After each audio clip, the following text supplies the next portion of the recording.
Intermediate విద్యారంగంలో అగ్రగామి మన NSR impulse education institution. IIT JEE అయినా నీట్ అయినా తిరుగులేని విద్యా సంస్థ NSR impulse. Hello students, now let us continue our discussion with Bentham and Hooker system of classification. As I told you, this classification is very important. So we have discussed the Bentham and Hooker system of classification. At lastly we have discussed few questions which we expect from Bentham and Hooker system of classification, but still we have some more questions which are possibility of getting from Bentham and Hooker system of classification, right? So before I discuss with you the questions, once again let me give you quick revision because this is very important concept.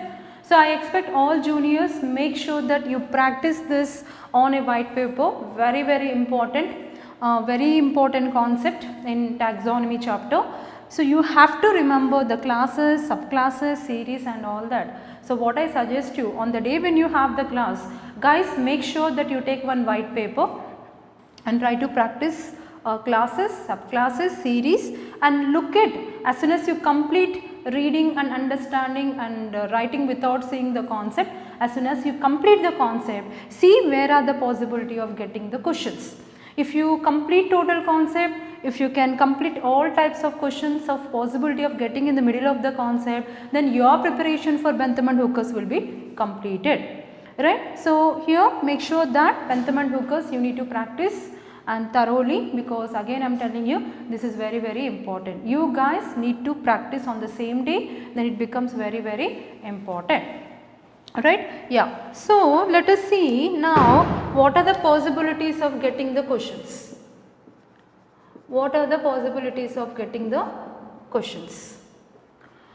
Okay, so when you take here, before we talk about the questions here, as I told you, let us have quick revision, very important. In Bentham and Hooker system of classification, all flowering plants or angiosperms, they are divided into three classes. All flowering plants or angiosperms, they are divided into three classes. What are the three classes? Dicotyledonnae, Gymnospermae, Monocotyledonnae. Three classes are very important. So whenever we have the question, what is the drawback of Bentham and Hooker system of classification, means what is the option you have to choose? Gymnospermae is placed in between Dicotyledonnae and Monocotyledonnae. Okay, gymnosperm is placed in between Dicotyledonnae and Monocotyledonnae. That is a very important drawback of Bentham and Hooker system of classification. Now Dicotyledonnae is a class, to try to remember that. It is further subdivided into three subclasses. What are they?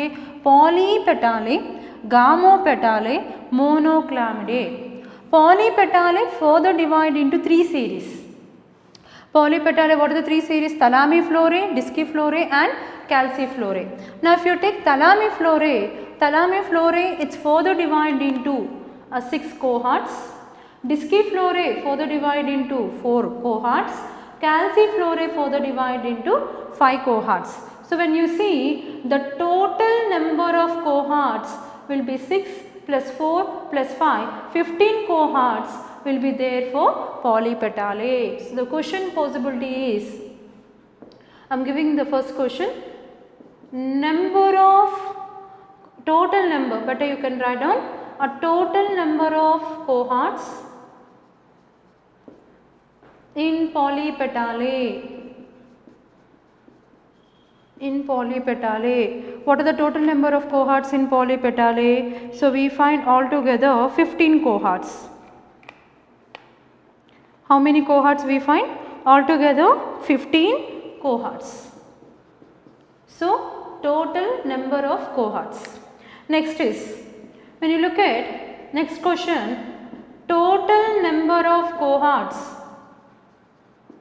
in Gamopetalae, meaning, so you know it very well. Next subclass is Gamopetalae. Gamopetalae is also divided into three series: Inferae, Heteromerae, Bicarpellatae. So Inferae, it's further divided into 3 cohorts. Heteromerae further divided into 3 cohorts. Bicarpellatae further divided into 4 cohorts. So what is the total number of cohorts? I am writing here the total number of cohorts. So will be 3 plus 3, 6 plus 4, 4. How many? Totally 10 cohorts. We can write there will be altogether 10 cohorts. So here option will come 10. Here option will come 15. Right? Next, the question will be the subclass. The subclass. Meaning, what is the subclass? Monoclamidae. In which series not divided into cohorts, not divided into cohorts. The subclass in which the series not divided into cohorts. Okay, so in that maybe they may ask you the total number of series, or subclass means what you will get it? Monoclamidae.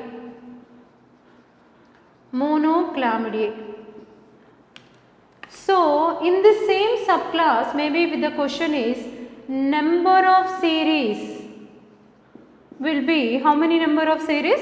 Altogether 8 series. So which subclass means monoclamidae? In that total number of series means 8, in which not divided into cohorts. Right. Next question. So these all are nothing but what? Questions. We are discussing about questions. Next question. The ratio of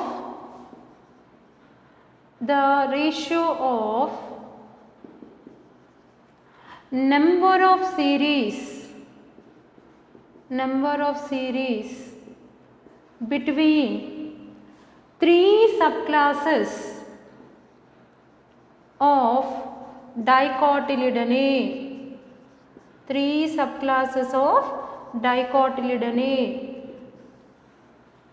Okay, the ratio of number of series between the 3 subclasses of dicotyledonate. So what ratio between number of series? So what is the number of series here? Here it will be 3, here it will be 3, here it will be how many? Here it will be 8. So here we take the option as, we take 3:8. So 3 is for what?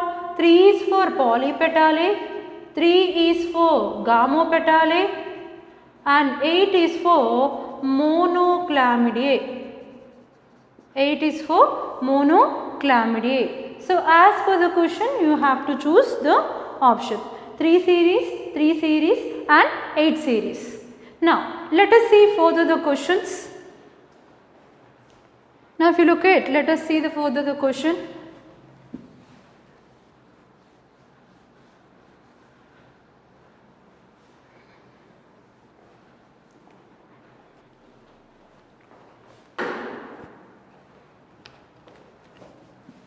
Question I am writing. The ratio between number of cohorts, or you can write total number of cohorts. Total number of cohorts between polypetalae and gamopetalae. Polypetalae as well as gamopetalae. What is the total number of series for polypetalae? 15, and gamopetalae is 10. Right? So what you will get here? You will get 3:2. What is the ratio you will get? 3:2. Sometimes they will ask you the ratio between inferior and heteromere. That means 1:1. So next question I am writing. So ratio of number of cohorts between inferior and heteromere. Inferior and heteromere. What is the ratio here? 3:3. That's nothing but answer is 1:1. Similarly, if they ask between inferior and bicarpellate, so if it is between inferior and bicarpellate, that is 3:4. Inferior and bicarpellate 3:4. So the ratio may ask in between two. Suppose the ratio asked between thalamiflorae and disciflorae. So I will write that question also. ratio between number of cohorts between these two. I am taking Thalamiflorae and Disciflorae. So you can write Thalamiflorae and Disciflorae. So that will be 6:4. So you can take it as 3:2. So as per the question you have to take the option, right? So in between Disciflorae, Calciflorae asked 4:5, right? So like that the question may come from any corner of it. Make sure that you can remember. So this is nothing but Bentham and Hooker system of classification. Very important. Try to practice those questions after you learn the total Bentham and Hooker system of classification. So guys, again I tell you, this is very important. Make sure that you practice it on a white paper, and the people who does the work, it's really highly appreciated. Try to send me to my WhatsApp number and try to practice simultaneously a possibility of getting questions from Bentham and Hooker system of classification. If you practice the questions also, then you will be perfect with the total concept of Bentham and Hooker system of classification, that will come under natural system of classification.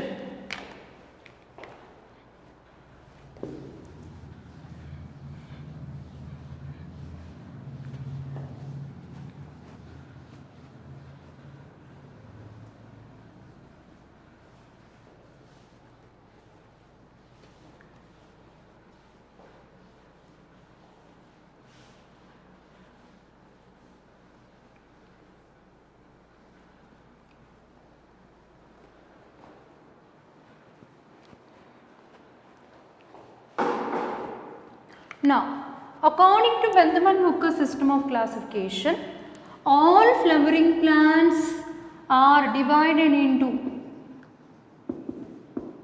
all flowering plants or angiosperms are divided into 202 natural orders. 202 natural orders. What we said, cohorts are further divided into natural orders. And these natural orders itself are also called as what? They are also referred as what? Families. Now if you look at the total number, altogether we find 202 natural orders or families. Again I repeat, this is also we have a possibility of a getting question. Very important question. What is that? According to Bentham and Hooker system of classification, all flowering plants or angiosperms, they are divided into 202 natural orders. Natural orders itself we call them as what? Families. Now out of 202 families we can take, so what are the three classes we find? Dicotyledonnae, then we find Gymnospermae, and then we find what is called Monocotyledonnae. So we take the three classes here. Out of the 202 total natural orders, there are 165 natural orders belong to Dicotyledonnae. Very important, meaning Dicotyledonnae includes 165 natural orders, meaning 165 families belong to Dicotyledonnae. As I told you, most of the plants are dicots. Out of the 202 families, out of 202 natural orders, 165 families or natural orders, they belong to category called, class called Dicotyledonnae. Similarly, Gymnospermae includes 3 natural orders or families. So remember, 3 is very important. 165 number is very important. Similarly, the class Monocotyledonnae, it includes, Monocotyledonnae includes 34 natural orders. How many natural orders? 34 natural orders.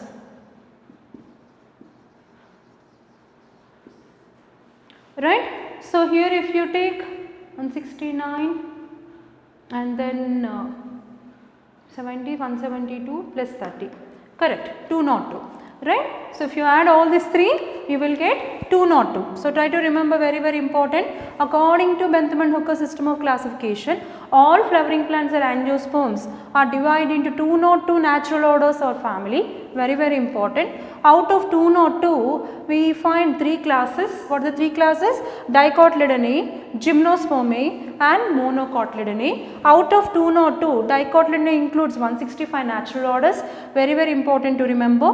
Gymnospermae includes 3 natural orders and Monocotyledonnae includes 34. Altogether it becomes 202 natural orders. So what is the drawback of Bentham and Hooker? Placing Gymnospermae in between Dicotyledonnae and Monocotyledonnae, it's a very important drawback of Bentham and Hooker system of classification. Now let us go further.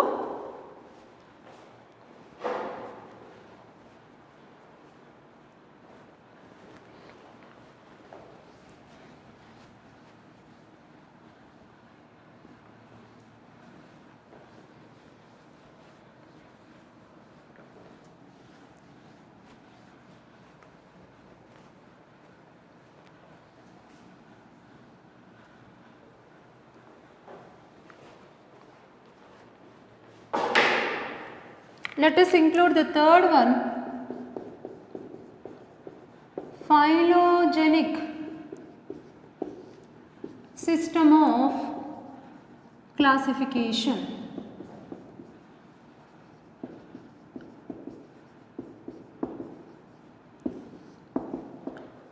What is the third one? Phylogenetic system of classification. So the phylogenetic system of classification, as we told that in an artificial system of classification, in Bentham and Hooker system of classification, morphological characters and floral characters are considered, but the drawback is they have not taken into consideration of evolutionary trends. So the evolutionary trends drawback was being covered in the next system of classification called as phylogenetic system of classification. What is the first system of classification? Artificial, also called as sexual system of classification. Who has given this? Of course, there are many people like Aristotle, Theophrastus, and major contribution is Linnaeus. Now the second one is what you call natural system of classification. In that, most importantly, the classification what we study is Bentham and Hooker system of classification, and the third one is phylogenetic system of classification. Now phylogenetic system of classification, this is the one which is given in post-Darwinian period. This is the one which is given in post-Darwinian period, meaning in Darwinian, after Darwinian period this was being given by scientists. Right. Now what is the major important thing is here? Now the drawback of that is being covered, that means evolutionary trends of the organism. Evolutionary trends, or we also call what? Evolutionary relationship between organisms. Evolutionary relationship between organisms considered. Between organisms are taken into consideration.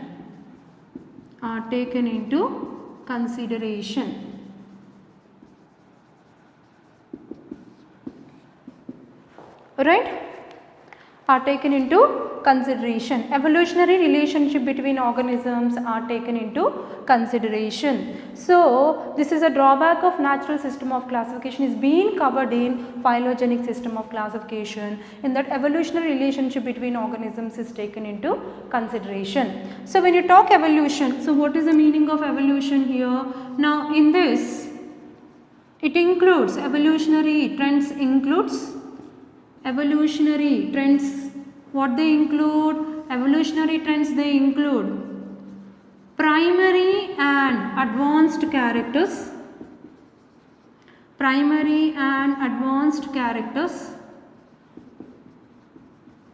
Similarly, and progressive and retrogressive characters. Progressive and retrogressive characters. Progressive and retrogressive characters.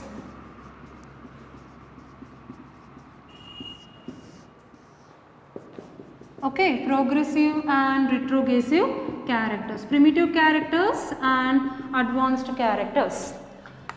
What is the meaning of primitive and advanced here? What is the meaning of progressive and retrogressive here? For example, as we told you that, as we discussed, development of multicellular organisms from unicellular organism itself is called as what you call primary and advanced. What is the meaning of primary characters? Initial characters. So when there is no organism on earth, the initial organisms what you find are nothing but prokaryotic cells, which are nothing but unicellular organisms. So presence of unicellular organisms is a primary character. Later unicellular organism undergone many modifications in the course of evolution, developed a multicellular organism. Now this is called as advanced character. Right? Similarly, we say development of eukaryotic organism from the prokaryotic organism. Development of eukaryotic organism from the prokaryotic organism. So there is a development of eukaryotic organism. Eukaryotic is an advanced character and prokaryote is a primary character. Similarly, progressive process. What is progressive process? A gradual development of structure and function of the organism itself is called progressive process. Unicellular is nothing but one single cell. But divine and forms multicellular organisms with all characteristics, with all features, this also come under what? It also come under what? Progressive character. Similarly, what is retrogressive character? Retrogressive character is nothing but reduction in characters. For example, earlier ancient man has 10 fingers, used to have 12 fingers, like 14 fingers, 12 fingers like that. Each hand used to have 6 fingers and this hand also used to have 6 fingers. Early ancient man, ancient times, in ancient history if you look at, ancient man if you look at. But later what happens, there was a reduction in number of fingers.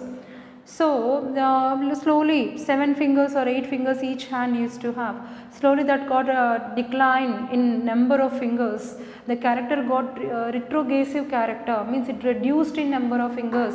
Later it became 7 fingers and after some time and next generation due to changes in evolution again 6 fingers and later slowly and it got confined to 5 fingers.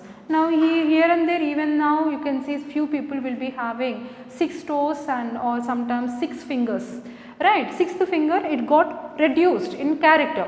Now all human beings are confined in having 5 fingers. That is called as what? Retrogressive character. So we have progressive character as well as we find what is called retrogressive character. Progressive gradual development of characters and features in organisms.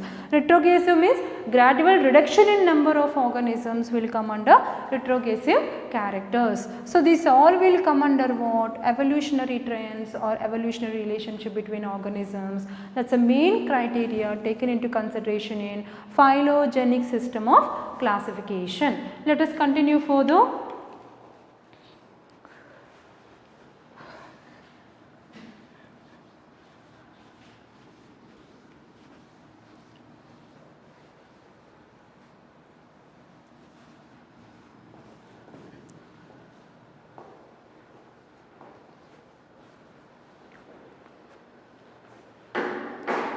This phylogenetic system of classification is being given by the scientist,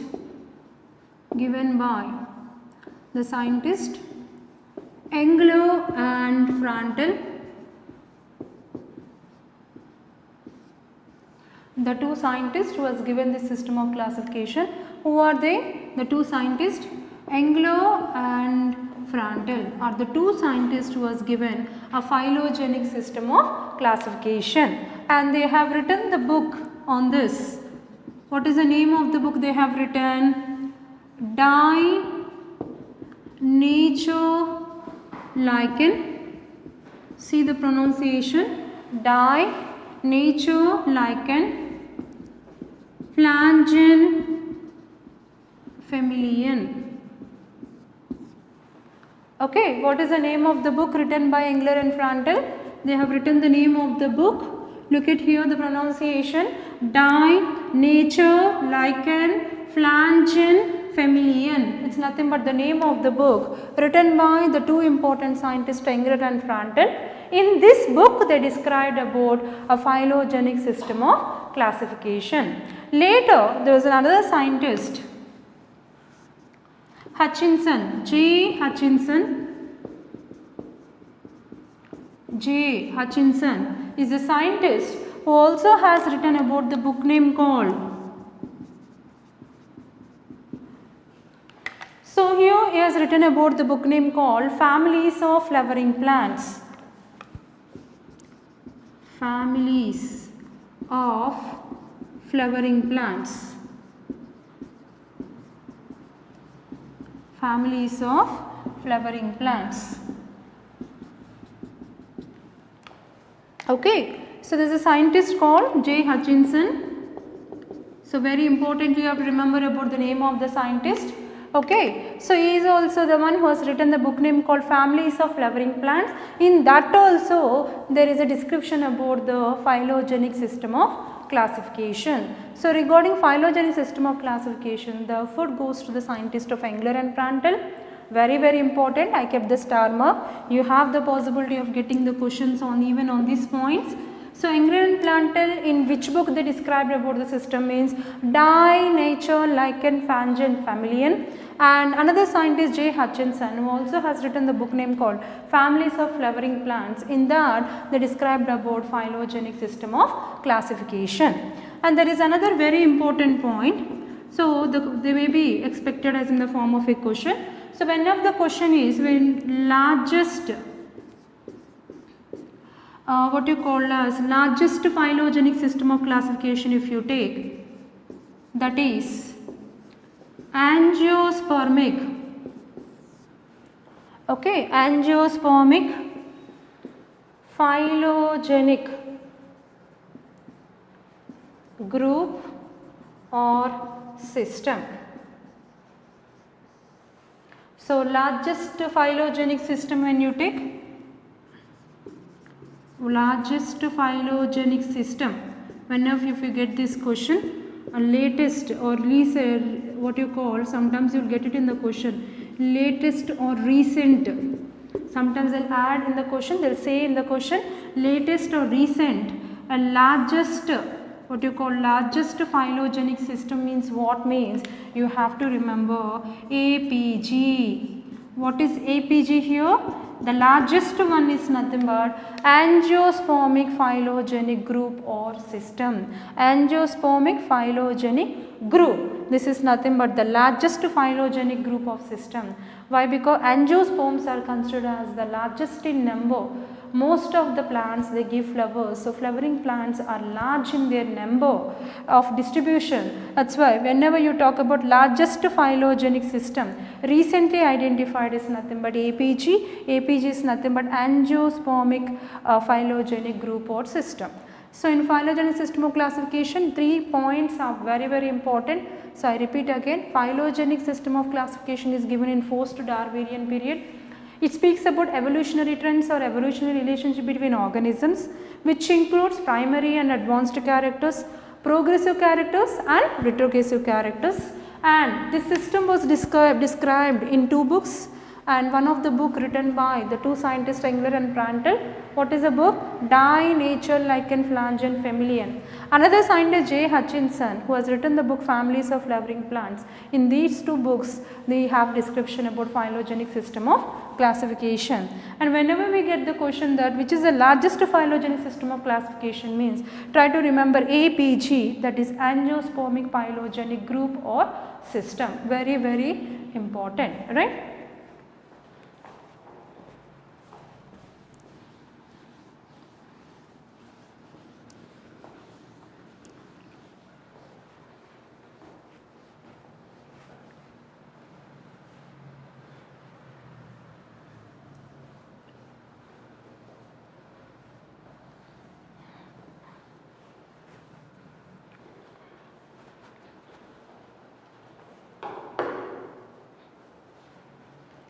Right.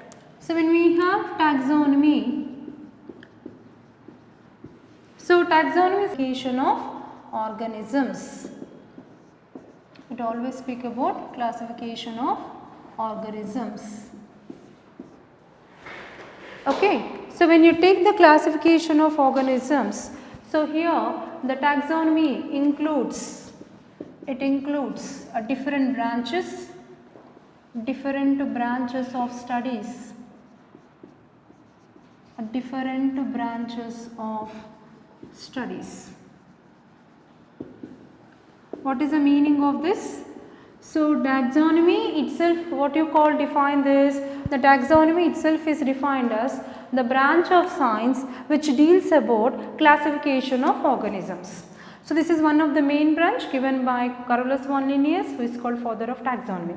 But taxonomy, to study further taxonomic categories, to study different taxons, it's further divided into different branches of studies. Right. Now let us take the branches of taxonomy. What we are going to study now is nothing but the branches of taxonomy. We are going to study now the branches of taxonomy. The first one is nothing but alpha taxonomy. What is alpha taxonomy? Now this is nothing but the branch of science which deals with the study of classification of organisms,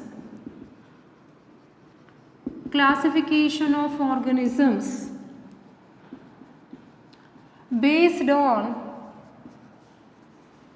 morphological characters,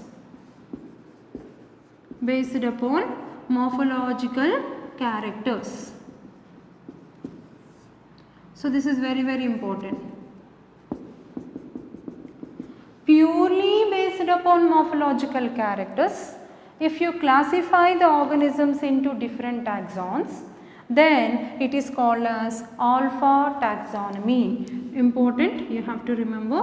What is alpha taxonomy? We say this is nothing but a branch of science which deals with study of classifying organisms based upon morphological characters. Of course, obviously we say what are morphological characters?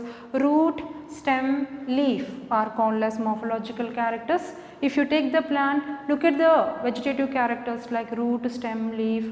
Based on those characters, if you classify the organism, that itself is called as a branch of taxonomy called as alpha taxonomy. Similarly, what we have is nothing but omega taxonomy.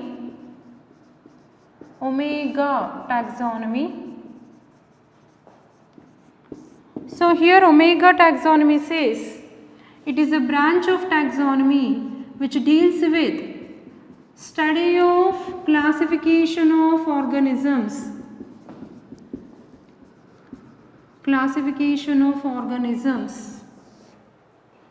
based on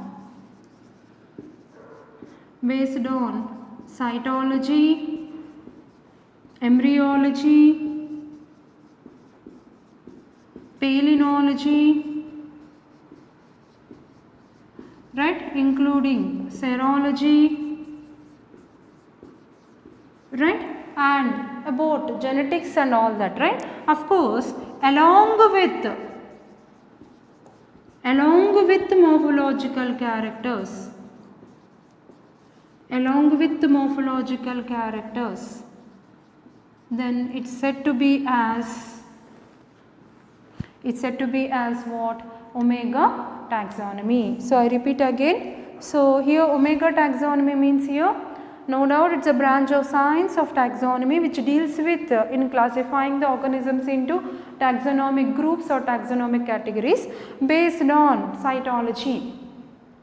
For the last few classes we discussed about different branches of botany, different branches of biology we have discussed. At the time, cytology meaning we studied about cell structure and function, right. Cytological characters we have taken into consideration. The branch which speaks about cell structure and function is called cytology. Similarly, the embryology will speak about the formation of fusion of male and female gamete, lead to formation of the zygote, zygote develops into embryo, embryo develops into an organism, then that will come under the branch called as embryology. Similarly, what we call palynology. Palynology means it speaks about what you call male gamete, that is nothing but pollen grain itself is also called as microspores, how they get distributed to the female gamete or in the flower. If you take stigma, how they enter, how they involved in fertilization, different type of pollen grains in different type of plants, which we will study in the branch called as palynology.